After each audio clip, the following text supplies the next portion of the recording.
Hi, and welcome to one of our training videos on the basics of social work. I'm Professor Mike Weyers from the Northwest University's Potchefstroom campus. Today we'll be looking at critical thinking as a core social work skill. To set the scene, it all happened one morning after social work class when one of the students, let's call her Jenny, approached the professor with a burning question. I'll let them take it from here. Doomlang Professor. I heard that we will be covering critical thinking in our course. But why must social workers master critical thinking? Hi Jenny.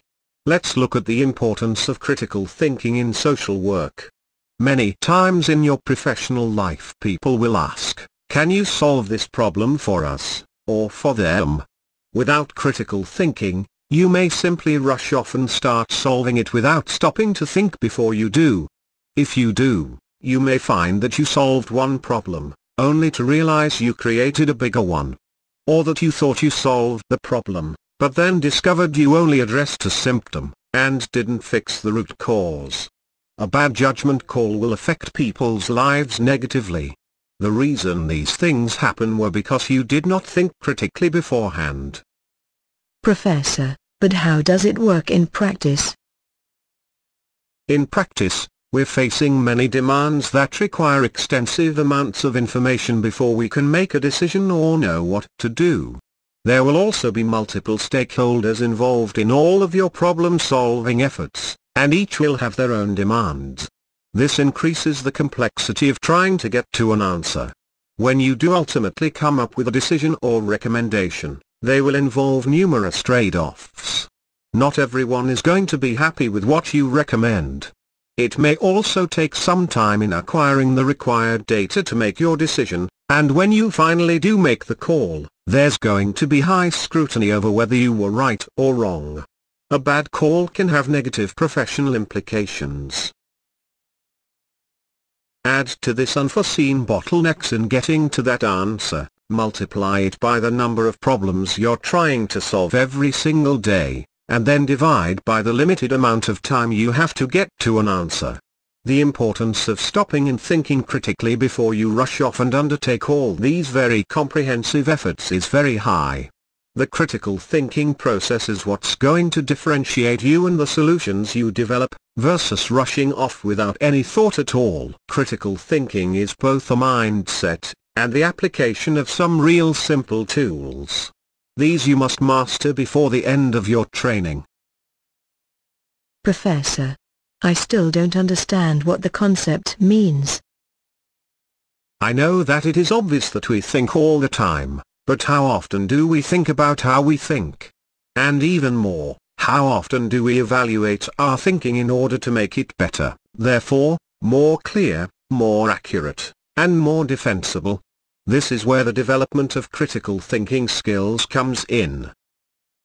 There are many definitions of critical thinking. If you search the literature you will find dozens and dozens, each a bit different. They all seem to boil down to what Richard Paul once wrote, and it is, the art of analyzing and evaluating thinking with the view of improving it. Let's take the definition apart and see what we find. First of all, critical thinking is an art. And as an art, it takes time and practice to get good at it. We need our imagination to see connections. Also, just as art reflects how the artist sees the world, critical thinking helps us understand how someone else's thinking or actions reflect how they see the world. Often we don't analyze how we, or how others think. Critical thinking helps us analyze how thinking is constructed in terms of reasoning, logic, assumptions, and emotions. If you know how someone is thinking, it becomes necessary to look at the quality of the thinking. Is it based on sound ideas, and in line with the conclusions that the thinker gives us? Can we trust what they are thinking? Critical thinking does not only help us to improve our own thinking, but also to analyze the thinking of others. It will help us get into someone's mind.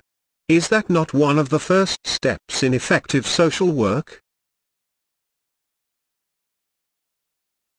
But Professor, I still don't know how to apply critical thinking. There is no short answer to that question. But, let us look at a few pointers. To begin, there is an old Chinese proverb that says, give someone a fish and they'll eat for a day. Teach them how to fish, and they will never go hungry. This reminds us that learning skills moves us from dependence to self-reliance. This is never more true than with critical thinking. Memorize the solution to a problem and you may be able to solve that particular problem. But, improve your critical thinking and you will give yourself the tools to create your own, more effective tools to find solutions to a multitude of unfamiliar problems. Critical thinking refers to a diverse range of intellectual skills and activities that are concerned with evaluating information, as well as our own thoughts, in a disciplined way. When we are willing and able to examine our own capabilities as thinkers, acknowledging problems and weaknesses, this can help us refine our thought processes so that we learn to think and assess information in a more comprehensive way. This will increase our ability to identify and reject false ideas and ideologies. There are many different ways of approaching critical thinking, and we will cover some in this and other modules. However, here is one basic 5-step process that will help you solve a number of problems. I will call them the Big Five.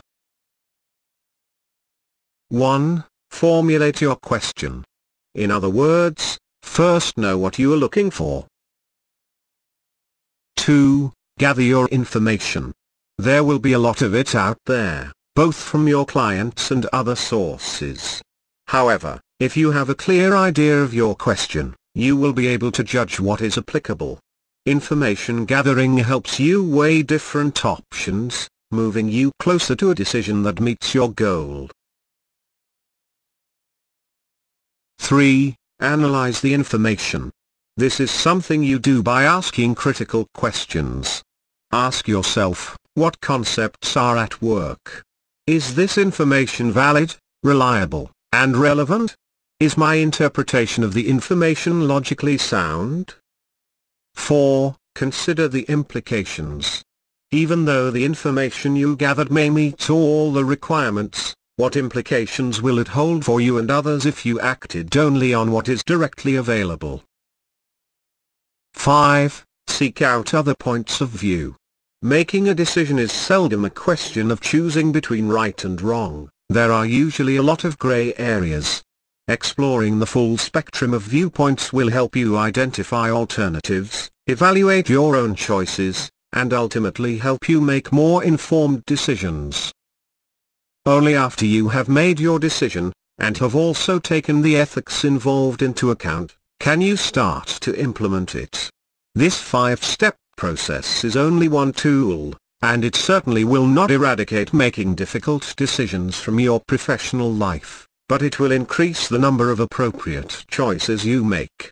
Critical thinking will help you sift through a sea of information, to find what you were looking for. And, talking about the sea, social workers do not only teach others how to fish.